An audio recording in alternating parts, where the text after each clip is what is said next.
All right, I'm gonna go ahead and call this regular city council meeting of Monday, January 13th to order. Please rise for the Pledge of Allegiance.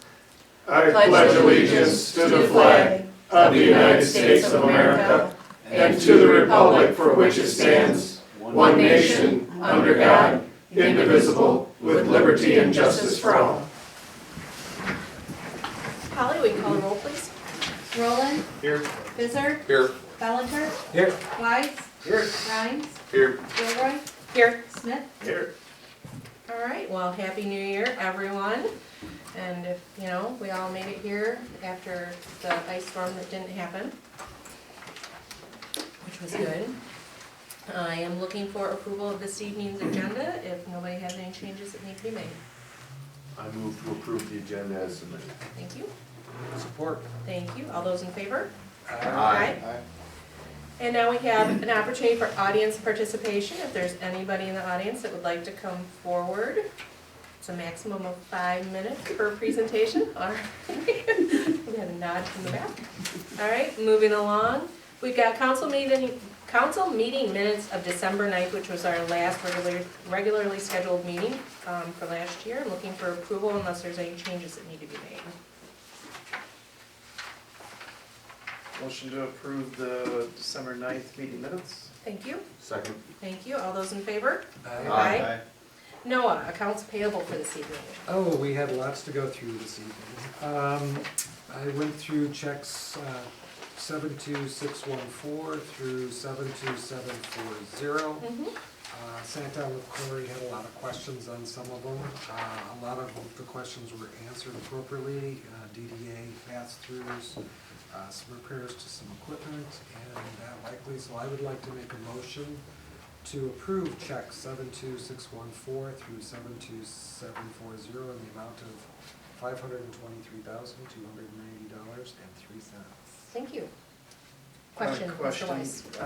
For the check 72633 Michigan Agribusiness, the fall biosolids hauling, 13520. is that consistent with past years? I know we've had this issue with Old Nation. Yep. Yeah, it's been fairly consistent. I think going forward, we used to have anywhere from 1 to 2 hauls a year, and we are budgeting now for at least 3. To that point though, because we can identify where that additional sludge is coming from, we have instituted high-strength waste surcharges, which are designed to help offset the additional costs. So we are charging those, they are being paid, and that is in lieu of a direct billing of Old Nation, which is what we first started doing back in early 2018. Right. And so we're continuing to work with them through this process, but in the meantime, we have the surcharges on top of the regular rates they pay.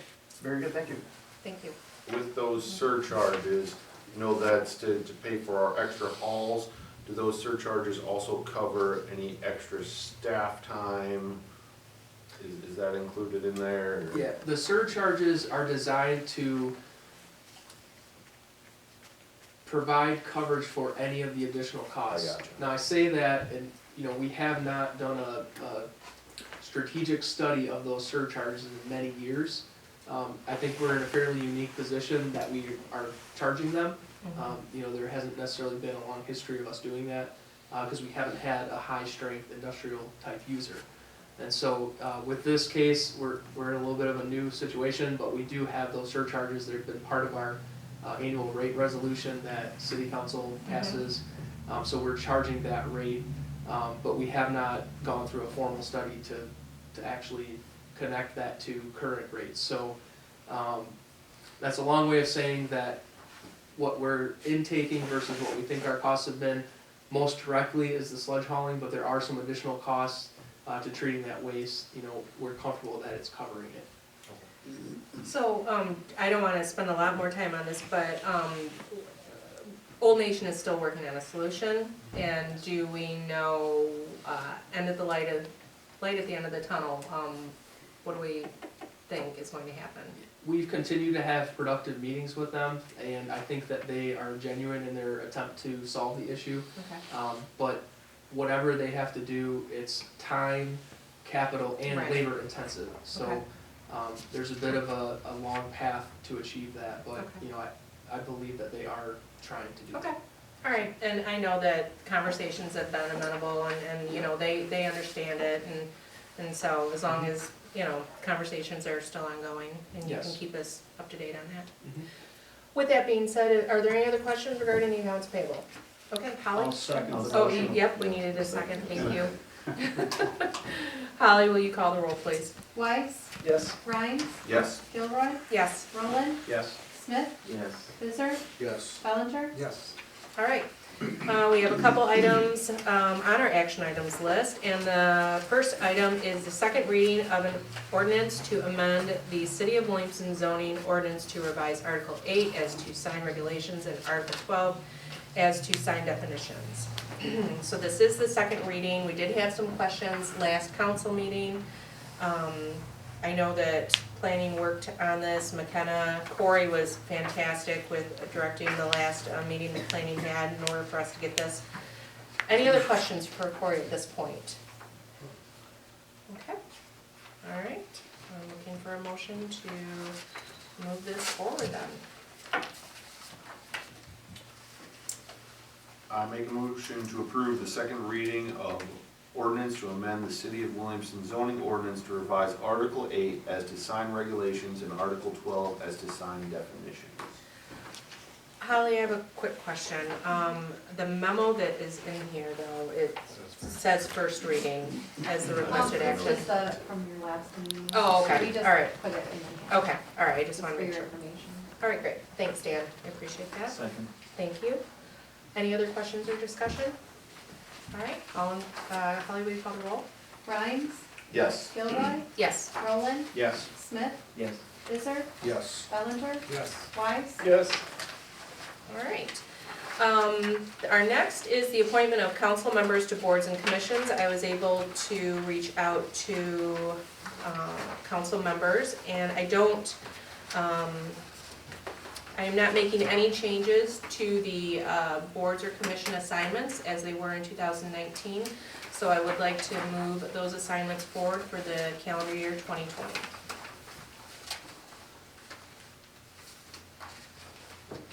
Does it require a motion? I'm sorry. Yes. I make a motion to, for approval of the 2020 city council appointments. Second. Do you need me to read off the assignments? Okay, all right, thank you, and thank you for the second. Holly, will you call the roll? Gilroy, Yes. Roland, Yes. Smith, Yes. Bizzard, Yes. Bellinger, Yes. Weiss, Yes. Rhines, Yes. Great, thank you. Next is the Parks Donation Policy Amendments. Corey. Thank you. So this is an item that has come forth from the Parks and Recreation Commission. I want to say sometime early winter, we started at the discussion level with Parks to discuss the donations policy, which has been on the books for many years. And it was really driven by a couple questions that we had had over the summer about the wooden slats that you see at the wood playground in McCormick Park. Yep. And over the years, some of those slats have either been vandalized or otherwise damaged, and they've been replaced. There have also been new slats that have gone in as Friends of the Williamston Parks has come forth and done projects. And our policy didn't really address the obligation of whomever over the long term to honor that commitment. And so there's a number of small donor items that are used in the parks to recognize a donation, whether it's a tree or a bench or a wood slat or a sign. And so we wanted to have that discussion with the Parks and Rec Commission because simultaneously, Friends of the Williamston Parks, they have taken on so many projects and they've worked with the city to put donor recognition items out. And I believe they have like a 3-year window where they will replace that if it gets damaged. So we used the feedback from that group as well as our Parks Commission, and that has resulted in these minor amendments to our donation policy.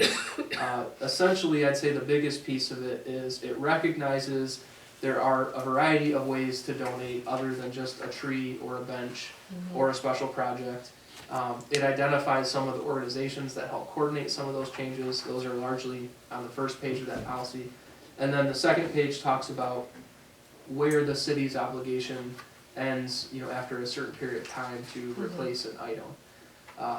The meeting in December, where Parks considered this, there was a lengthy discussion. I think John was at that meeting filling in. And ultimately, this is what came forth.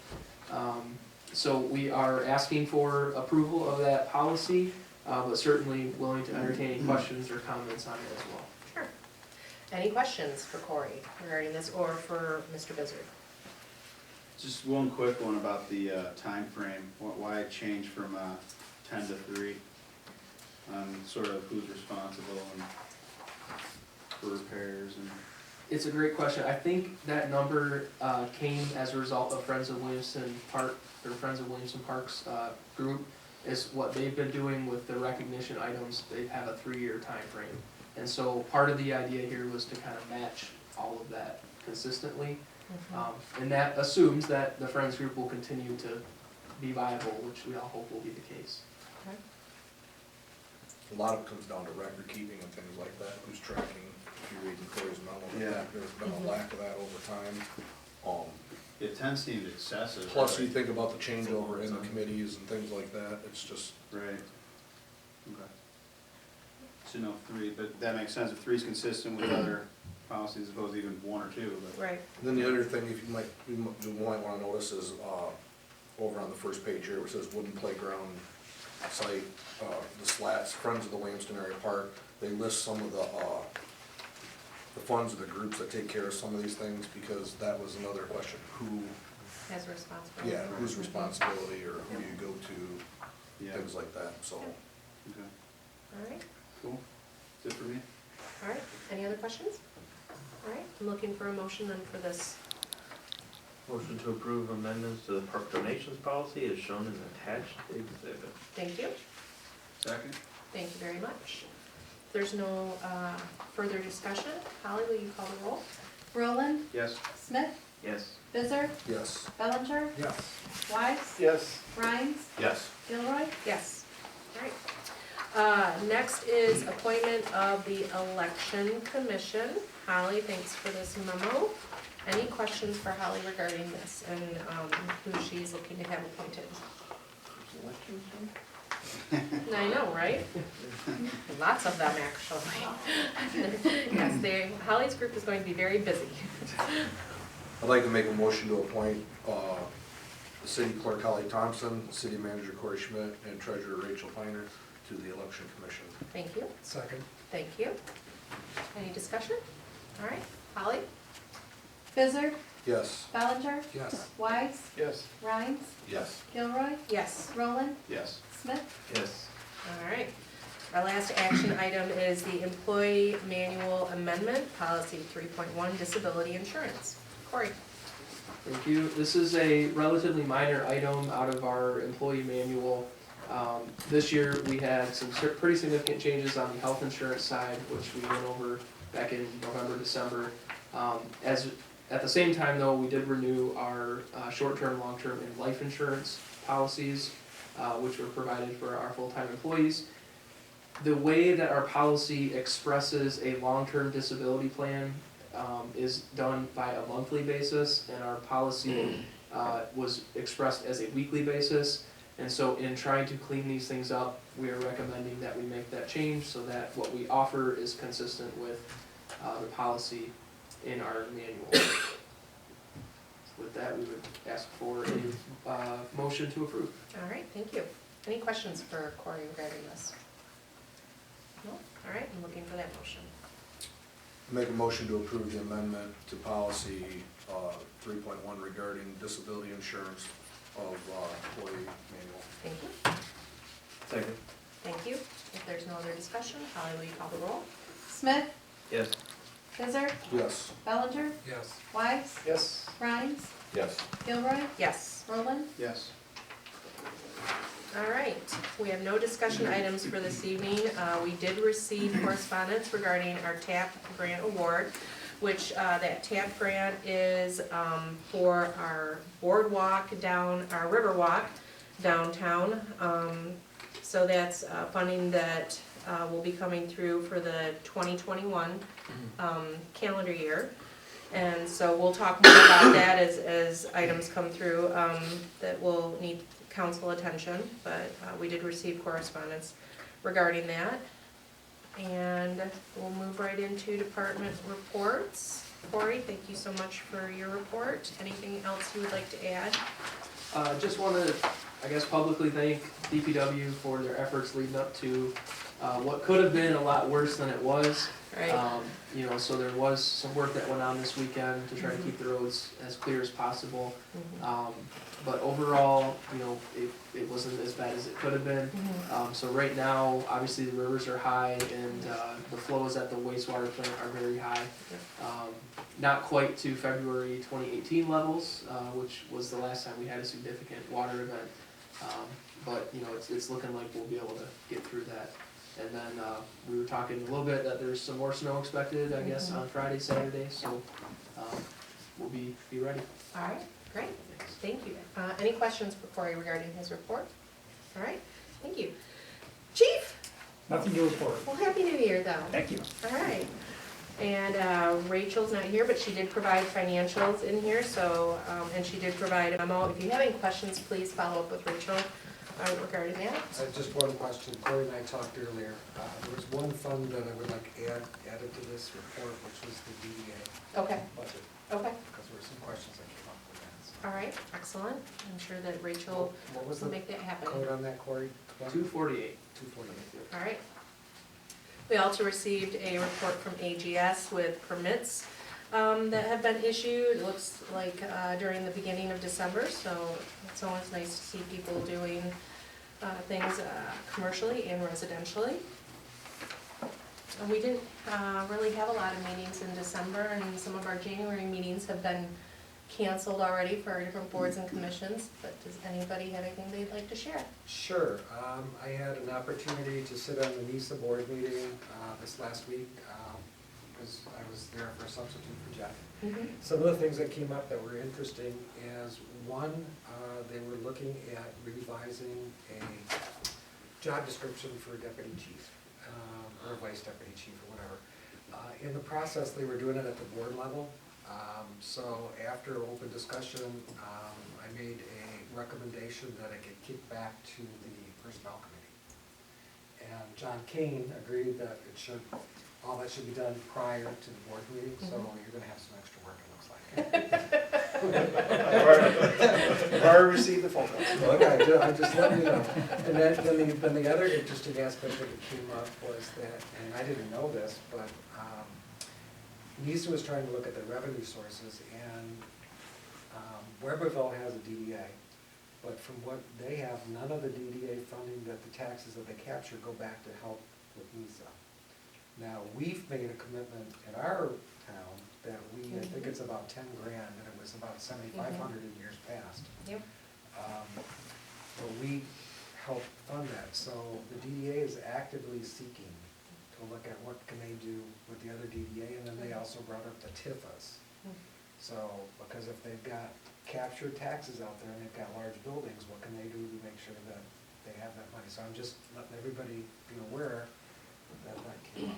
Well, thank you.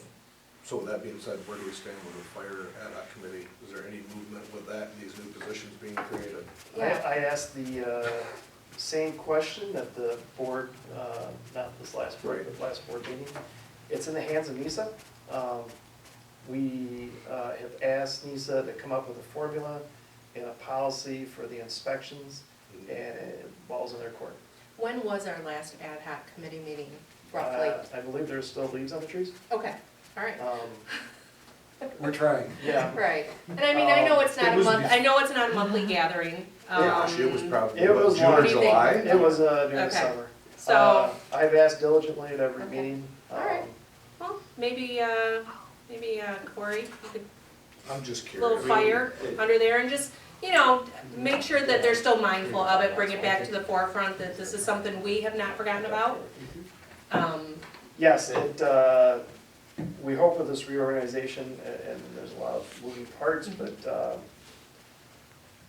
I hope it gets ironed out soon. Well, you guys had some good work started. You had some good conversations and, We did. and dialogue. So again, just bring it back to the front burner and let them know that we haven't forgotten about it. And then the one other aspect is that I've volunteered to help a little bit, but with the millages coming forth for NISA, John King is gonna be doing some gathering of data that hopefully that we can help publish and put on some of our websites. It's just like the number of runs they're doing, the number of calls they've had, and just some general information. And they're also gonna try and get it in the different newspapers, Okay. so that they can promote what actually NISA does for the communities and surrounding communities. All right. Well, thank you. So I'll be coming with some information. All right. All right. We have an opportunity again for audience participation out there.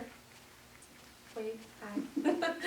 All right, I'll start with council member comments, and I will start down here with Mr. Rowland. None, thanks. All right. Mr. Smith, Yep, I'm all set. Mr. Bissard, Same here. Mr. Bellinger, I'm good. Mr. Weiss. I'll pass, thank you. All right, Mr. Weiss. I just want to let everybody know that the Jubilee Committee has started meeting in December about the 2020 Jubilee, getting some things going with that. There is going to be a joint meeting with a lot of the community organizations on Sunday at 6 o'clock at the Eagles Hall. Anyone that's interested in putting on an event with Jubilee or has feedback for the Jubilee Committee on things they think we should be doing differently or would like to help is more than welcome to come. And that's again at the Eagles at 6 o'clock on Sunday. Great. Thanks for sharing that information. It's hard to believe that Jubilee is 6 months away. And as Mr. Rowland said, we're halfway through January and it's gone extremely fast. I just want to say thank you to the DPW again for being prepared. I also would really like to commend all of the businesses that I saw through social media that closed early, that sent employees home so that they weren't out on, hazardous road conditions, and thankfully the storm that they thought was coming really didn't, and I don't think we were that affected. But with that being said, in the weather forecast, I know DPW will be ready for whatever comes this Friday, Saturday, which is a prediction of a couple inches. But it is winter time. Please make sure that you've cleared your sidewalks within 24 hours of snowfall.